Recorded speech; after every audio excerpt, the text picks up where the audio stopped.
Welcome to podcast number 333. Free. It's a very What? special episode. And you have, I think you've been on another episode, Mr. David Krause. So David Krause, founder of Rent Responsibly, co-founder of Noiseware, is with us today, and we're going to talk about the results from his survey. So David, welcome to the show. You remember which episode you were on? I don't, but I will say three is my lucky number. So if I'm on episode 333, this better be a good episode. So I take a lot of, there's a lot of pressure, but three threes, man, couldn't have teed it up better. Yes, it's a cool number. It's a cool number. It's a little different than the 100, the 200, or 300, but it's like a third of a thousand. So it's gonna be an awesome podcast. I got my Barcelona scarf right behind me, just to promote my lovely city over here. So I am all good to go. Let's first quickly touch on the big news of this week. Right? It seems like every week there's a big news headline coming out about Airbnb, and this week it was that they laid off almost 2,000 people, which is about 25% of their staff. So my question to you, David, is what does this mean for the outlook of the short-term rental industry? So that's a great question. Airbnb is a bellwether and an indicator of the overall health and the overall outlook of the short-term rental industry. I think one thing really important to note about Airbnb is kind of the position they were in before COVID. They obviously, one of their headlines that we were following very closely was their ambition to go public. Also, some of the other, let's just call it, legacy issues that they've been trying to tackle. There was the Party House and Safety Initiative. There's been the regulatory environment where they've invested in trying to help cities and work out some of those details. I think that was all part and parcel of going public. And then also their other bets, let's call it. So the experiences or their hotel foray with Hotel Tonight, et cetera. And so in this announcement, we've heard about their layoffs. It was quarter of their workforce. We have to take that as a very, very dramatic sign of where their ambition is in, let's call it now, the medium term. Because in the short term, doing things like the host fund or these cancellation and extenuating circumstance policy, that's very COVID related. But when you're making personnel decisions, especially with a massive personnel decision like this, you have to, it's not something you can turn back on, right? Those people will likely find other jobs. You're shutting down large divisions of the company. I think we heard that their Airbnb studios, their hotel efforts, and their Lux programs are particularly scaled back. And then I think if we're trying to read these very large tea leaves, right? These aren't like hieroglyphics that we can't really tell what it is. I mean, this is just a massive indicator that Airbnb thinks that there is likely a prolonged recovery period. They've talked about positioning themselves as more a longer stay platform and not, quote, not a hotel, or sorry, not a real estate play, was what Brian Chesky said. And so I think all of us around the big ocean liner that is Airbnb in our small speedboats trying to position ourselves and pivot quickly, I think we need to now think in the medium term as well, and hopefully most of us have been already, and think about where we're going to be 6, 12, 18, 24 months from now, as opposed to just immediately after, let's say, shelter in place is lifted. So it's a big indication of the recovery curve that I think Airbnb is probably modeling, and they realize that they would just be they may not make it unless they made these cuts. I think they wouldn't have made the cuts otherwise. Yeah, I totally agree, and it's I think Airbnb has always had this theme of belonging, right? And I don't know, did you read the letter that Brian Chesky sent to his employees? by any chance? I think I did. I read something. I think it's this what you're talking about. Yeah, so I read that letter, and I mean, this is obviously a decision that he didn't make lighthearted, or I should say, him and the management team. I heard they closed down the Barcelona office as well.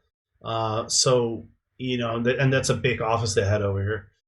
So in order for them to make that decision, they really must be in some serious trouble, and they must have a pretty negative outlook for at least like rest of the year, right? As you mentioned, the last thing, letting go of people is a something of a last resort, right? So I definitely it definitely made me think, you know, for them to do that, they must really see some data that probably we don't see, and that doesn't bode well for the future, for Airbnb.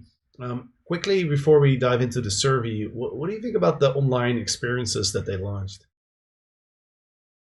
Well, I don't have a strong opinion, which also might represent my opinion in and of itself, in that it's it's an irrelevant positioning that I think is really targeted at a completely different audience than me. I mean, by way of background, I am a short-term rental owner, host, manager, like I'm sure many of the listeners. And so I first identify as a short-term rental owner host, right?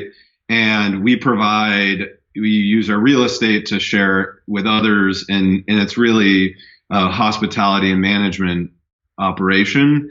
To think that there's a large crossover between hosts and experience providers, or hosts and experience travelers. I mean, it might as well be a different business. The only connection that I can see is the name Airbnb. And I get it. It's almost like, what else are they going to do? Because you can't do it in person. I don't really have a strong opinion about the success or what the indication is, other than I frankly don't even really care. Got it. Okay. Well, that's a very clear answer. All right, let's dive into the survey. You managed to get almost 1,500 people to fill out a survey, which is definitely worth a, let's say, an air horn. Let's do an air horn. Can I do the air horn, or are you putting them No, in? I'm in control. I'm sorry, but that's incredible to get 1,500 people to fill out a survey. That is an incredible achievement. So congratulations, and that really enables you to give us a very good overview of what people are doing. So I'm excited to dive into this. So please share those results with us. Share the insights. Sure. So let me take a step back and just describe why we did a survey, and the approach there. So Rent Responsibly is an advocacy company that is focused on building a sustainable future for the short-term rental industry. We have our stakeholder members are people that are hosts, owners, managers, cleaners, even folks like the coffee shop owners and the other people who really are involved, or we consider themselves stakeholders within the short-term rental ecosystem. And our goal is to have a seat at the proverbial table where decisions are made about the future of short-term rentals. So that could be in community groups or in city halls where they're making rules and regulations, et cetera. And before we set out to do the survey, a lot of our conversations came to a point where they said, okay, I understand that, let's say somebody has started taking in frontline medical workers, right? We were doing these stories and building out a narrative about what the short-term rental industry was doing in light of COVID. And everybody was saying, okay, I get the story, right? One of the short-term rental legends, Steve Patterson in Philadelphia, was featured for his work hosting cancer patients because they couldn't go to where they normally would be housed. And that's a really important story to tell. But the question was, is this a story, or is this an indication of a larger trend? So our ambition was to put data that would either confirm or deny that there was a trend or what trends were forming in the COVID environment in short-term rentals. And so there was no data to say, X number of people had hosted a COVID related guest, or X number of people had to do layoffs, or X number of people called their state or local government, right? So these are really important pieces of information that we couldn't otherwise have. And so we partnered with the VRMA, Vacation Rental Management Association, and AirDNA to get this data and then be able to talk about it and say, this isn't just a story, but this story is important. This is actually part of a longer and larger narrative.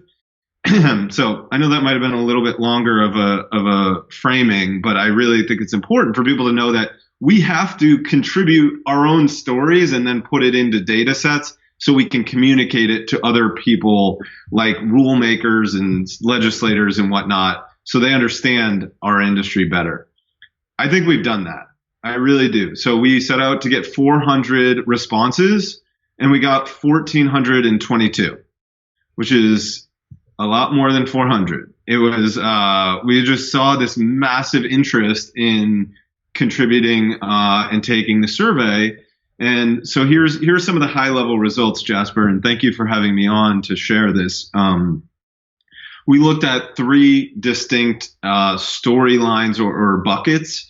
The first was how many people have adjusted to COVID with either their processes or their reservation parameters, and what impact was that having.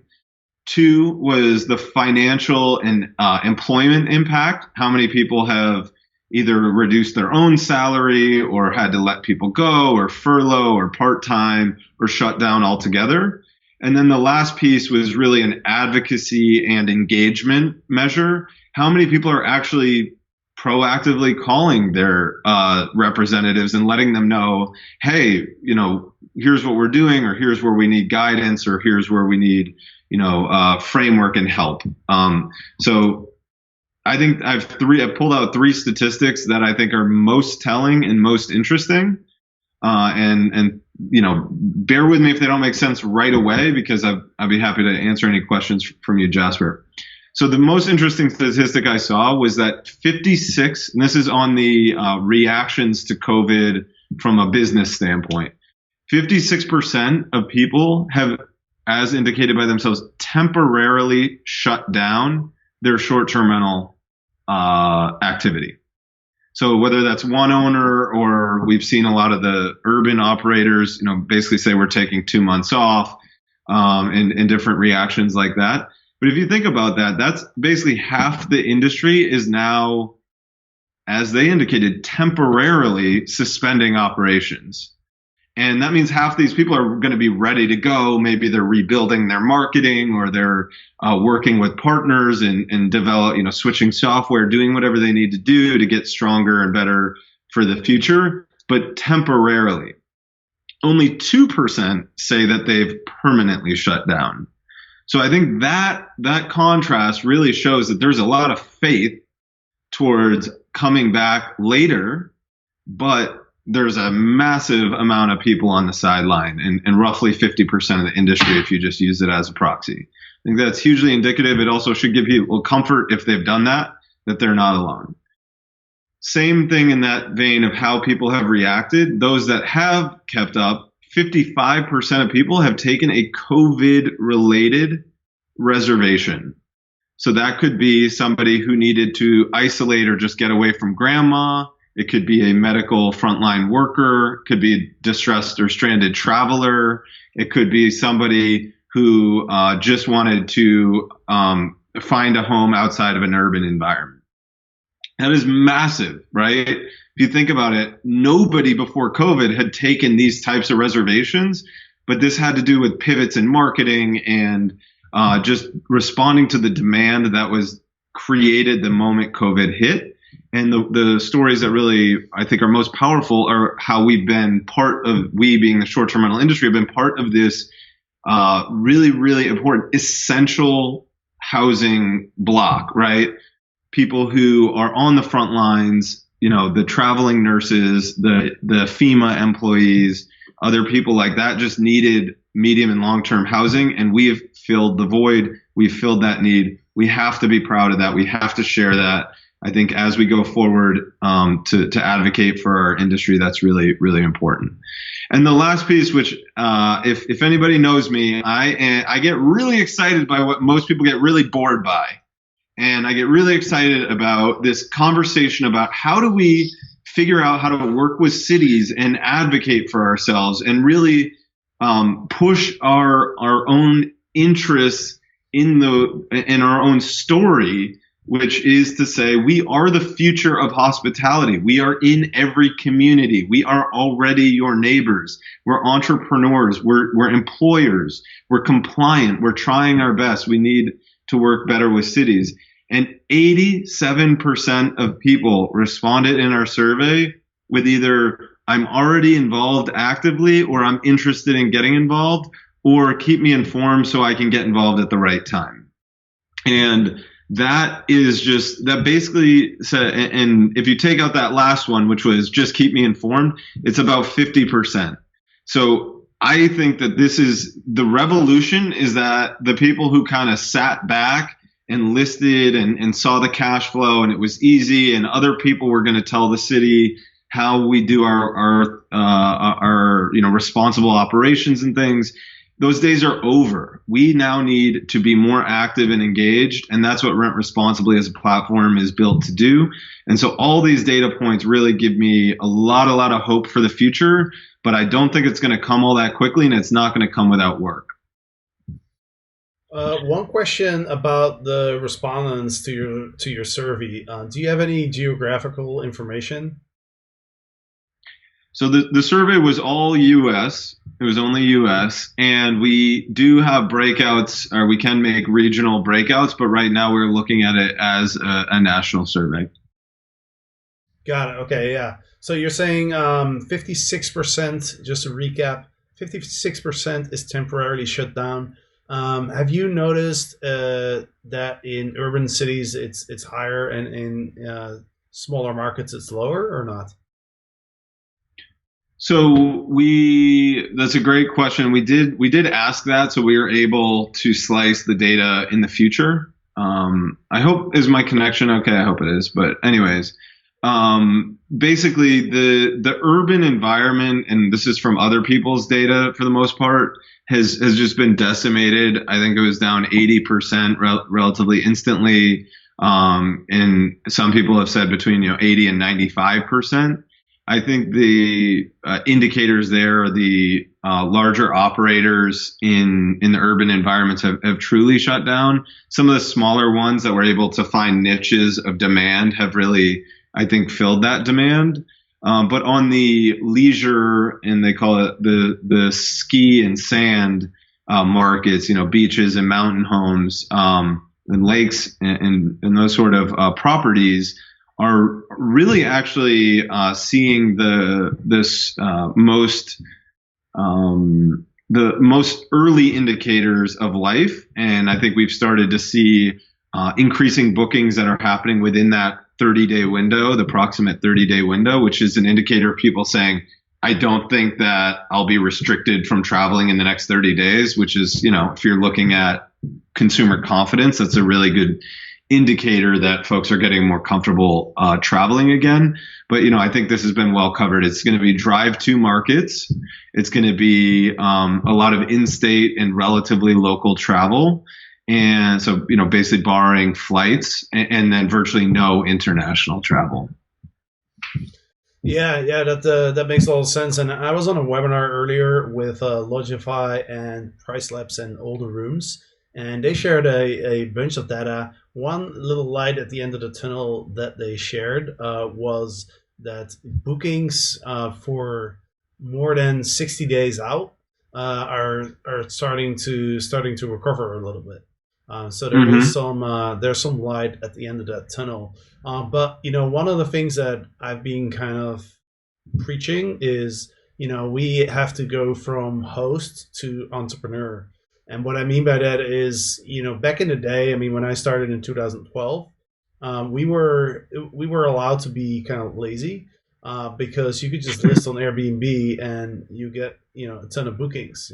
So I never had that mentality of, oh, now I'm listing on Airbnb and I'm an entrepreneur. I need to get involved with local, advocacy and like, start hitting different marketing channels, and start hustling like any other entrepreneur would do, right? I mean, if you start any type of business, if you just set it up and then sit back and wait for the customers to come to you, then you're not going to be in business very long. But as a short-term rental host, we've kind of had that privilege that we were able to kind of have that mindset and still be able to do fairly well. But I think now we have to all consider ourselves entrepreneurs, and I think being involved in the local community and being concerned about what are the regulations, how can I influence the regulations, how can I get involved in the advocacy is part of that. Absolutely, and I mean, I think that you said it well. Like going from a host to an entrepreneur is for most people might like as a label, like, oh, I'm an entrepreneur, I'm doing this business on the side. But entrepreneurs are problem solvers, right?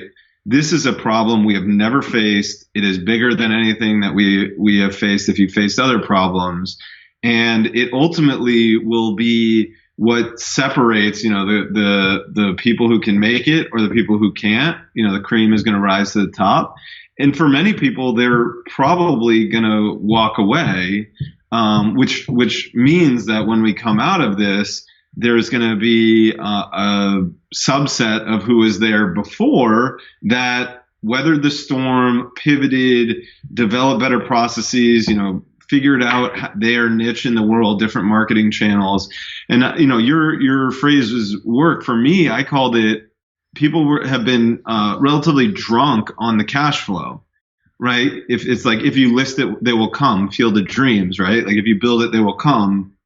And right now, there is no travel. There really is no a real pulse or heartbeat that we've all relied on to like pump the travelers throughout the world. And then there's also this change in process and standards that's going on. So just this week, VRMA, the U.S. Travel Association, and then VRBO put out their cleaning and hospitality guidelines. Airbnb indicated they would last week, but they haven't released them yet. And that idea of standards and protocols that we're going to all have to adopt to meet the necessities of the COVID moment. I mean, look, we should be like, yes, this is great. This is a very good progressive step in our evolution as an industry towards getting around what does it mean to be responsible, right? Back to the idea of rent responsibly is to create a sustainable future for our industry. We have to embrace these types of changes, lean into them, get ourselves involved in groups and networks that we maybe had avoided or not thought were for us before, because ultimately we're going to shape and craft the future of our industry. And I'll even loop it back, Jasper, if you'll let me, to that first question of what does it mean that Airbnb has laid off a quarter of their employees? I mean, ultimately, that just means Airbnb is reacting, but I mean, they're hurting. They're in a diminished position to, create the whole future around us. I'm curious who's working on their version, a better version, a different version, a niche version of the Airbnb platform right now. The proverbial entrepreneur in their garage tinkering and working this out. There's plenty of billion-dollar companies that are getting built in garages right now. And I would challenge the listeners to think, what am I working on? Maybe it's not the next Airbnb, but it doesn't have to be. But, this is a regroup, a reset, and an opportunity if you look at it that way. And I'm in it for the long haul. I know you are, Jasper, and many of the listeners are too. And we should be aggressive and excited and embrace this change in a way that, if you do and you succeed, this travel will return and the strong will survive. Yeah, absolutely. And one question I wanted to ask you as well is, Airbnb has laid off so many people right now. Obviously, obviously Airbnb has been in a very very tricky situation. I mean, I cannot imagine that Brian Chesky has slept more than a few hours a night over the last couple of months. But at the same time, there's a lot of criticism towards Airbnb on how they've handled this whole crisis. Right, the decisions they've made. A lot of hosts feel that the decisions that they made were in favor of the guests. A lot of hosts feel like let down by Airbnb, and so there's a lot of criticism. And my question to you is, what do you think that Airbnb has managed this situation well, or do you agree with the criticism? That's a good question, and I really, I sympathize with the folks that have to make these decisions. I'm not gonna comment on how, I'll leave that to other folks, and frankly, history will judge that, what Airbnb has chosen to do. I think that where I would look in terms of that, reflection on Airbnb is that, we I think as an industry, by and large, have been very reliant on the larger companies, and Airbnb being probably the foremost one to provide bookings and provide guests. The ecosystem has dramatically changed, and even the types of guests and types of reservations have changed, as indicated by our survey. When it comes out, you'll see a lot of information there. So I would almost just take it as, if you feel betrayed by Airbnb, if you feel like Airbnb didn't properly handle these things, instead of spending time getting wrapped around the axle, yelling and screaming at a customer service agent or railing on them online, think about what you're doing to improve and create a more autonomous future for yourself.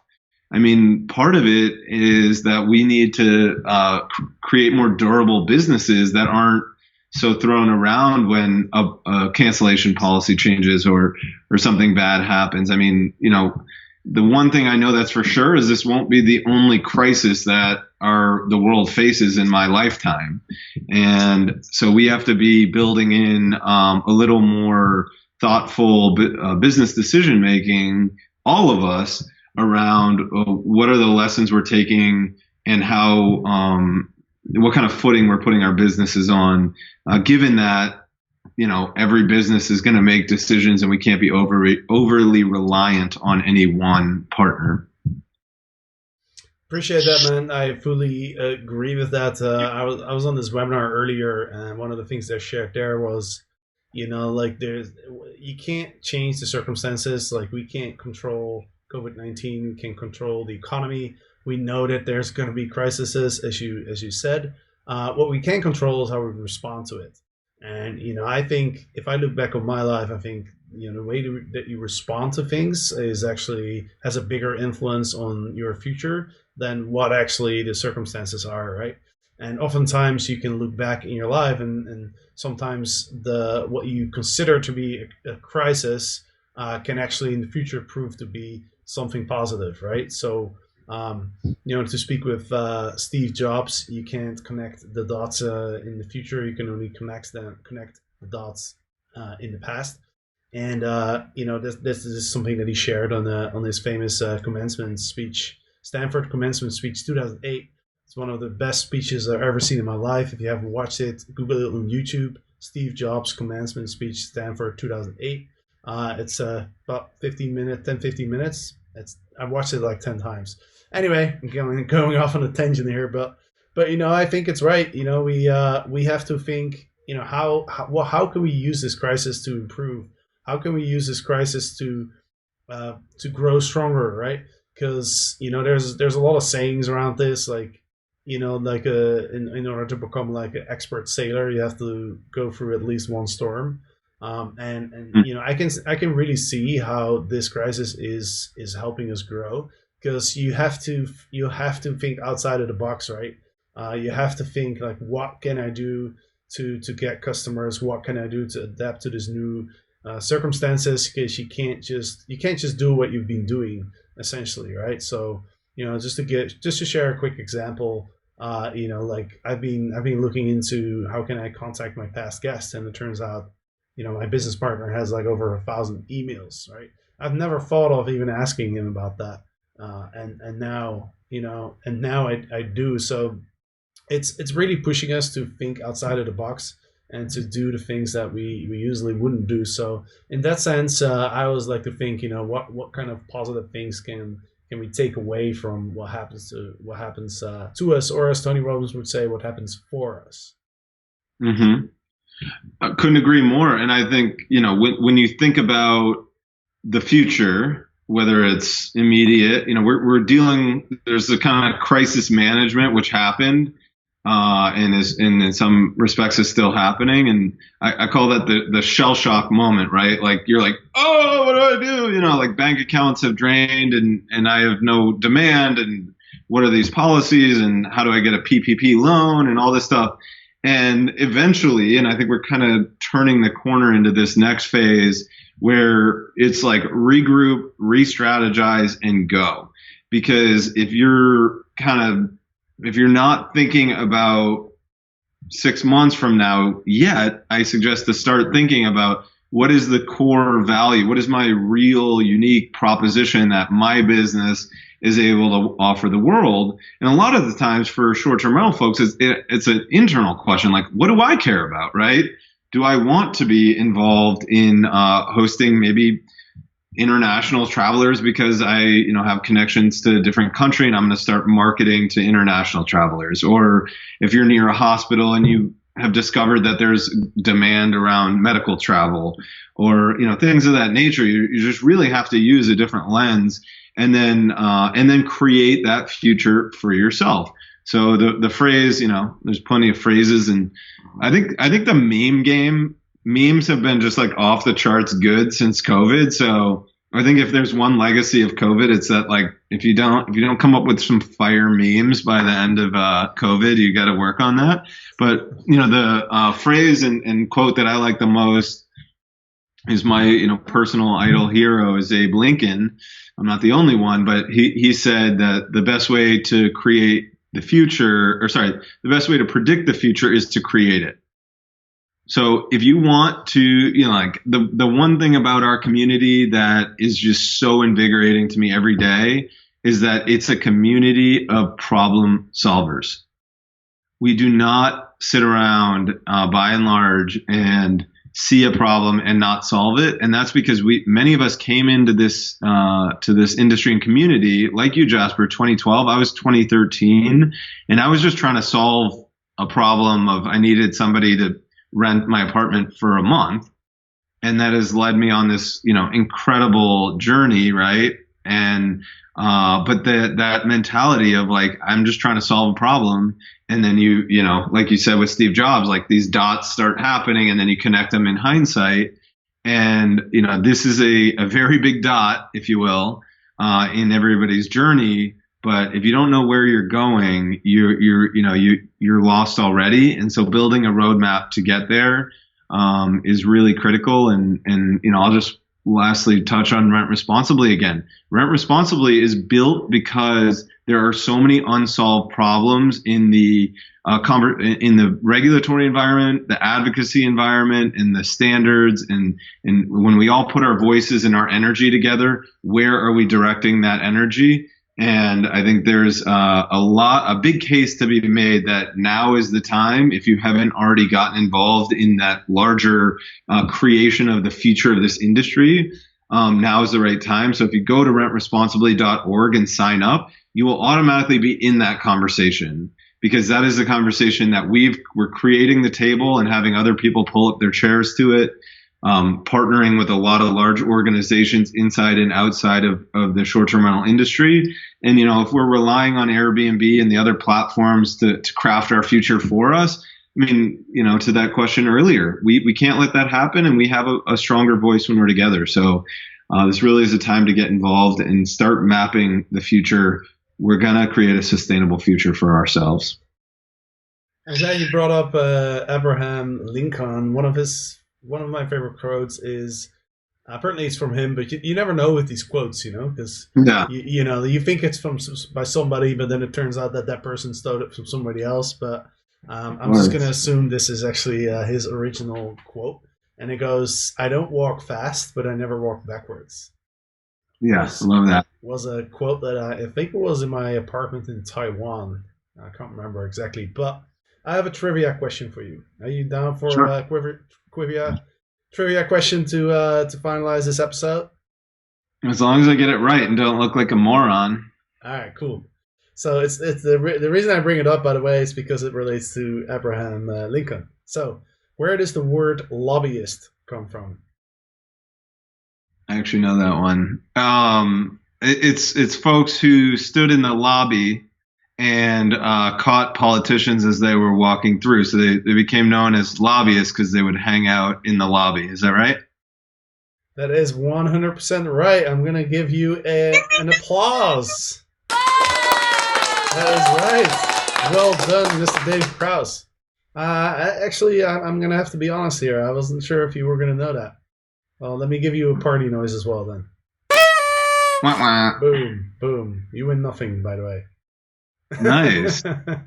Your love and you win. friendship is all I ask. You win the free audio of this podcast. I'll send Oh, it to you nice. in email. I have a short term rental legends shirt, and I think that's enough for me. One shirt and I'm good. I'm a t-shirt guy. And John is commenting. He says staged. Nope, not staged. I completely made that up. But yeah. So for those who don't know, David was at both our STR Legends event. The first one in Puerto Rico, the second one in Cartagena in Colombia. I'm still blown away by this whole idea that just a couple months ago we were all in Cartagena, staying at a 16th century mansion, and we were having an incredible time with an amazing group of people. There was about 25 of us. It's crazy how quickly things can change and how quickly you get used to it as well. Because when I think of a group of 25 people being really close together, immediately I get kind of like a weird association where I'm like, hey, wait, that's wrong. Isn't that wrong? Isn't that Yeah. not allowed? It's crazy how quickly we get used to this stuff. But yeah, yeah. But I hope. Unfortunately, we can't do another Legends right now. I mean, not for the foreseeable future, but we're doing a digital version of it. So Yeah. that's exciting as well. And again, any crisis opens up new opportunities as well. So anyway, we got to wrap this up, David. But thank you so much for being on the podcast. Always really interesting to hear your opinion and your thoughts. Do you any final words you want to share with the audience? Actually, I don't. I have a show and tell. If we can take it back to kindergarten, I'd like to just do one quick show and tell before we go. I keep this on my desk. If you can see it, it's a small model of a Ford Model T. And the reason I do is that when this Ford Model T rolled off the assembly line, there were no rules of the road, and they had to get created after the fact. And so, what we're on a mission to do, I think, collectively in the short term rental community is create the rules of the road that will allow us to drive the economy and drive our own individual entrepreneurial spirit long into the future. And it's a bright, bright future we have. Hard to see it clearly right now. But another quote that I love is that if you're going to go through hell, just keep going because you will get out the other side. I think that's FDR.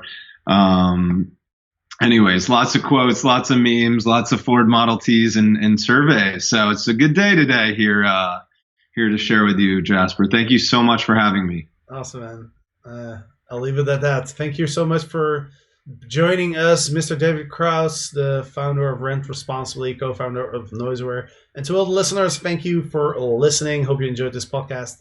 Of course, there's going to be another one on Monday. And if you want to watch us live and comment and ask questions and stuff, you can join the Airbnb Profit Club. We do these podcasts live every Monday and Thursday at 10 a.m. PST. That is at 1 p.m. Eastern Time, and a lot of different other times depending on where you are. but those are the most common ones for our listeners in the United States. So thanks everybody for watching. Thanks everybody for commenting. Thank you, John, Jeff, Toby, Matt, Courtney, myself, and Max. Thank you guys for watching. Thanks for commenting, and thanks everybody for listening. Until next time.